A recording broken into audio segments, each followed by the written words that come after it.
Halo Sobat Sehat, kali ini aku akan membuat podcast tentang kesehatan mental pada remaja. Kesehatan mental para remaja itu penting banget ya, tapi terutama nih yang bakal kita bahas kali ini itu tentang yang namanya kecemasan dalam remaja gitu. Dalam artian seperti ini, apa sih yang menyebabkan kecemasan, dan pertama ini kecemasan itu dari mana? Dan apa yang terlihat di dalam kecemasan itu sendiri? Paham nggak kalian? Nggak paham kan ya? Kita kali ini sama partner yang sangat-sangat luar biasa, oke? Oke teman-teman, kali ini kita bersama Dokter Rinca dari Puskesmas Kalicacing. Oke, boleh dokter untuk memperkenalkan dirinya? Terima kasih Mbak Via.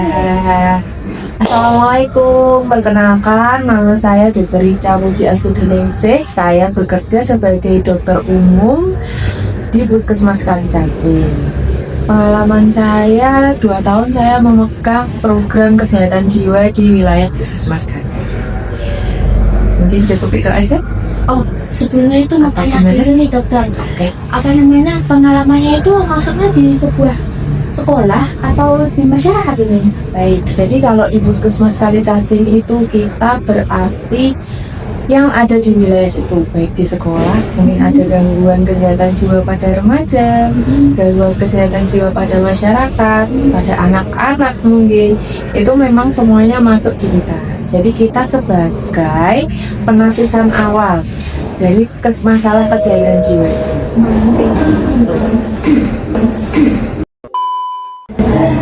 Kan kebanyakan ini di anak-anak zaman sekarang ya dokter, itu tuh mereka itu sering yang namanya sakit, misalnya sakit batuk terus, dan situ mereka itu nggak sembuh walaupun udah dikasih obat. Apalagi ada juga nih kasus yang mesti ngerasain perut sakit sebelum ujian, itu kan mesti Sering banget biasanya ya. apalagi kalau konsultasi itu nah itu tuh apakah berkaitan dengan kecemasan itu tentang psikologis ya? Oke, baik. Jadi memang ya itu sebenarnya respon normal sih. Respon dengan waspadaan. Yap, jadinya itu memang normal banget. Apalagi kalau misalnya ujian, kita mau presentasi ke audiens orang, itu pasti kita akan mengeluarkan yang namanya perasaan was-was, perasaan yang lebih akan waspada. Dan kalau kayak neurotransmitter ya, zat kimia yang di otak itu keluarnya terlalu berlebihan, memang akan menimbulkan namanya gangguan. Misal nih, yang paling sering itu memang di pencernaan, yang tiba-tiba mau ke kamar mandi terus lah, entah dia tiba-tiba BAK atau mungkin yang lain, mual, tiba-tiba pusing, padahal tadi sehat-sehat aja dan nggak kenapa-napa ya.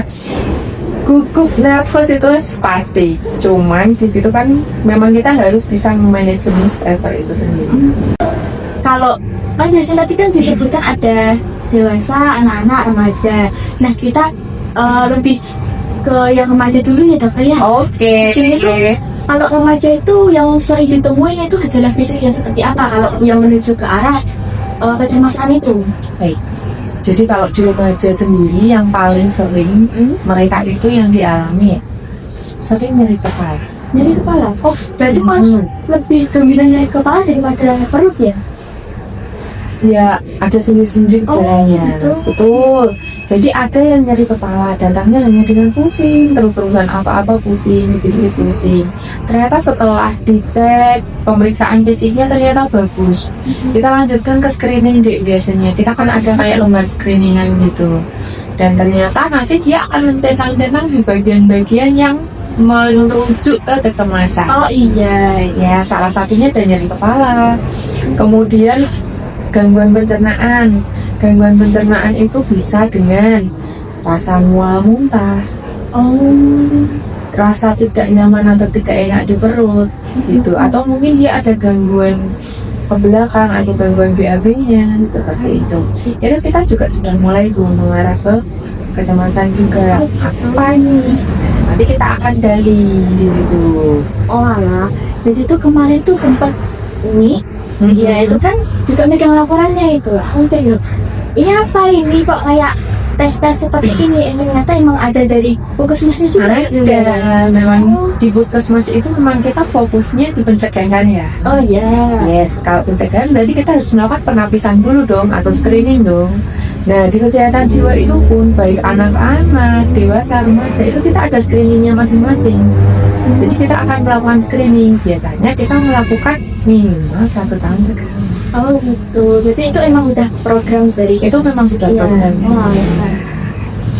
Nah, kalau ada orang itu mah, ya, kalau mah itu tuh apakah berkaitan dengan gejala fisik yang seperti emang dia punya asam lambung yang kumat itu, atau malah justru dari kecemasan itu? Dari kecemasannya itu ya. Oke, baik. Jadi kalau kita mau bicara tentang mah nih, terutama pada remaja ya. Iya, betul. Kalau remaja itu biasanya manajemen waktunya kan masih kurang ya. Oh iya. Ya nggak sih? Benar. Kayaknya makan aja masih ada beberapa yang harus diingetin. Iya. Makan waktu juga masih yang suka-suka dia. Kalau belum terasa lapar banget kayaknya nggak makan ya remaja. Apalagi remaja putri deh. Aduh. Remaja putri itu biasanya mereka memperhatikan bentuk fisik. Ya, betul. Ya enggak. Nanti makan rada banyak dikit enggak nanti aku gendut. Ada kecemasan ke arah perubahan bentuk. Apalagi di remaja itu kan gini ya, sedang adanya perubahan hormonal di tubuh. Nah, itu akan mempengaruhi banget tuh pada bentuk fisik, pada pengelolaan emosinya dia, kayak gitu. Jadi mas di sini itu kita harus melihat dulu dari dia polanya seperti apa, timing makannya, kebiasaannya, apa yang dia makan. Nah, kalau memang dari itunya nggak masalah, nanti kita akan nyari lagi nih, apakah ada yang sedang dia pikirkan. Oh gitu. Tuh, nah biasanya yang dipikirkan ini kan macam-macam ya. Kalau di remaja tuh, entah dia mikirin mungkin sudah mulai srek sama lawan jenis. Oh iya, ya. Sudah mulai ada rasa-rasa. Ya gitulah remaja itu memang sebenarnya kalau disebut ada hubungannya tetap ada, karena gastritis itu salah satu penyumbang utamanya itu memang adalah stres. Nah, dari pikiran itu sendiri, saat kita memikirkan sesuatu dan kita memikirnya terlalu berlebih, kadang respon yang keluar itu adalah perasaan-perasaan yang negatif. Nah, perasaan negatif ini yang mempengaruhi perasaan kita, mempengaruhi mood kita, jadi nggak nafsu makan lah, jadi atau mungkin malah overeating lah, yang kayak gitu. Nah, itu yang akan menimbulkan jadi suatu penyakit. Jadi kalau sebenarnya nih manajemen stres kita itu bagus, tapi yang namanya remaja memang proses belajar, jadi itu memang ya harus dilewati. Cuman kadang kita juga harus tahu kapan kita harus minta tolong. Oke.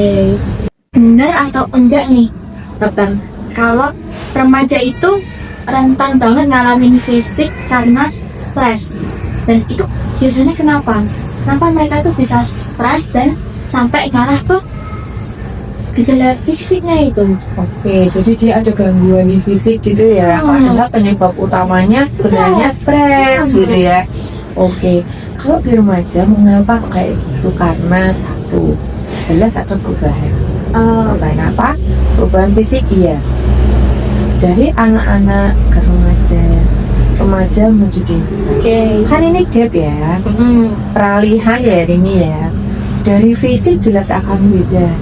Anak-anak bentuknya coba gitu-gitu aja, nggak ada lekuk-lekuknya, nggak ada lekuk-lekuknya.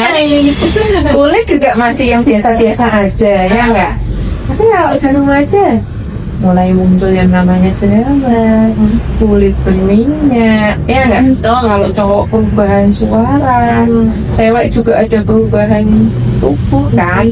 Nah, itu ternyata menjadi stres di remaja. Kalau kita bicara secara fisik, belum lagi yang di dalam secara hormonal. Dia karena ada perubahan hormonal, mungkin kalau remaja putri mau men sudah moodnya sudah tidak bisa dikondisikan. Karena kalau dibilang kamu kenapa ya, aku nggak tahu dia bilang gitu, karena emang itu proses hormonal dan dia juga nggak ngerti kenapa kayak gitu, karena apa, memang masih minim pengalaman di bidang itu. Kalau remaja tuh jadinya dia belum bisa untuk ternyata kalau kayak gini tuh memang mau main, aku hawanya mau marah-marah terus. Dia belum ngerti, makanya itu memang harus dipelajari. Nah tentunya kalau sekarang di sekolah itu ada yang namanya pelajaran tentang tubuh perubahan. Itu sudah masuk biasanya di awal-awal masuk sekolah itu ada langsungnya datang untuk memberitahu perubahan fisik-fisik pada remaja, kecemasan yang biasanya mereka hadapi, biasanya ya gitu. Nah selain itu remaja ini yang tadi masih kurang dalam manajemen waktu, manajemen stres, manajemen emosi. Jadi remaja itu apa-apa sedikit-sedikit lebih sensitif ya. Ya betul betul banget sih, sensitif apa juga cewek. Iya, kayaknya modelnya udah senggol batu aja. Iya. Halo guys. Nah, yang namanya memanajemen stres itu memang harus dibiasakan. Memang harus dipelajari. Nggak bisa kita mau pembenaran diri. Nanti aku kayak gini bener terus, nggak bisa ya itu. Jadinya memang kita harus nyari. Kalau misalnya aku lagi emosi meledak-ledak tuh, emosi meledak-ledak, aku harus tenangnya dengan apa, ini biasanya tubuh sudah ngerti. Ternyata aku kalau lagi emosi meledak-ledak, aku ternyata harus diem, ambil nafas dalam 3 kali. Ternyata itu membantu untuk merilis. Berarti kesadaran diri juga mainnya. Iya, kita harus mengamati perubahan tubuh kita itu, kita harus mengamati. Jadi nggak cuman ngadelin ayah, ibu, ya nggak, guru, mungkin guru BK. Kita juga harus mengamati di kita. Ternyata karena yang sebenarnya tahu kita mau apa itu diri sendiri. Betul Ya nggak? Yes, Nah, makanya kita harus mulai mengamankan ke diri. Ternyata nih kalau aku contoh ya, aku udah mulai pusing nih. Ternyata apa? Udah mau datang makan. Oh iya. Nah, Istri sebenarnya itu. ya sih. Kadang ada yang kayak pengen marah. Terus kadang bisa kok marah-marah. Dia jam udah jam makan. Itu di rumah aja tuh sering tuh kayak gitu. Cuman kan bukan di lamper yang dirasain, tapi di yang lain. Kadang penyalurannya seperti itu. Kenapa lagi nggak konsen? Ternyata sudah jatah makan nih. Iya, Cari cemil. Iya, Ada itu kan. ada tuh pengalaman saya pribadi ya dokter ya. Itu tuh waktu kerja kelompok misal, itu emang kita kan kerja kelompok kayaknya kan harus dibujur lah atau tempat nongkrong gitu kan. Iya kan. Terus habis itu sama teman-teman kita udah buka laptop, tapi mau nggak mau kita harus makan dulu. Nah, tetap kan nggak konsen kan. Salah satu untuk meningkatkan konsentrasi memang perut harus full dulu ya. Itu salah satunya ya, karena ternyata kalau kita proses belajar apa itu butuh energi yang banyak. Nggak cuma di aktivitas fisik ternyata. Ya, ternyata seperti itu. Betul. Saya juga punya pengalaman nih masalah tentang makan nih. Dulu sebelum saya masuk kuliah, kan ada tes masuk. Oh iya, Ya kan? Tes masuknya itu bisa diulang 3 kali. Oke. Nah, saya waktu itu kerjain tuh. Jadi ambangnya itu batas banget nih buat tes lulusannya. Waktu itu di 400, nilaiku di 399. Serius. Kan nyesek ya. Masa kamu nggak lulus, tinggal masuk nih, nggak lulus cuma kurang 1 poin, kan rasanya gimana gitu kan? Akhirnya ya mungkin karena itu ya masih remaja kan. Akhirnya bapak nanti nih dibilang ayo makan dulu, dan bener dong, aku makan, habis makan langsung lulus di 500. Wah, itu emang sangat berpengaruh ya. Sangat berpengaruh, padahal perut nggak ngerasa lapar. Kenapa kok nggak lapar? Karena waktu itu fokusnya untuk ujian. Ya betul. Kalau udah fokus di satu titik, kita tuh kadang udah terdistraksi nih namanya. Sudah pikiran tuh pusatnya cuma di otak, kita cuma mau belajar biasanya gitu, atau ngerjain ujian. Rasa lapar itu sudah lupa deh. Iya, ternyata. Nah, cuman nggak bohong ya, ujian tuh ternyata emang butuh energi. Wah, saran ini kalau mau ujian pokok memang harus full. Yes. Nggak boleh kalau nggak makan, harus ada energinya. Soalnya buat mikir. Berarti setidaknya harus perut itu sudah terisi. Apalagi kalau kita kelas pagi nih jam 7, setidaknya lah ngemil aja dikit. Iya nggak teman? Betul. Dia ada sedia roti lah dia. Iya, setiap Atau di kos ya. Ya. jangan mie doang ya. Jangan di doang. Terakhir nih pembahasan. Apa sih? Apa sih tanda bahaya, gejala yang paling bahaya kalau si remaja ini mengalami tingkat stres yang berlebihan ya? Dan gimana solusinya sebagai dokter untuk mengarahkan si anak remaja ini? Itu oke, baik. Jadi kadang di remaja itu kesadaran akan dia butuh pertolongannya itu masih rendah. Biasanya laporannya dari ibu. Oh gitu. Dari orang tua. Teman pun juga kan. Tapi biasanya yang sering menemukan guru kalau di sekolah. Jadi anak itu sih ya, mungkin dari segi prestasi dia, kecenderungan kehubungan, mungkin tiba-tiba nggak pernah sekolah. Ya. Nah kayak gitu. Jadi nanti peran guru itu di sini ternyata juga sangat Besar penting. ya? Sangat besar. Apalagi wali kelas biasanya kan yang lebih ngerti.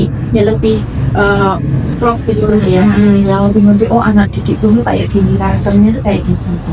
Kok tiba-tiba dia gini, biasanya nanti guru kelas akan collab dulu nih sama guru BK. Oke. Ya. Nah dari guru BK nanti collab ke puskesmas dulu. Oh gitu.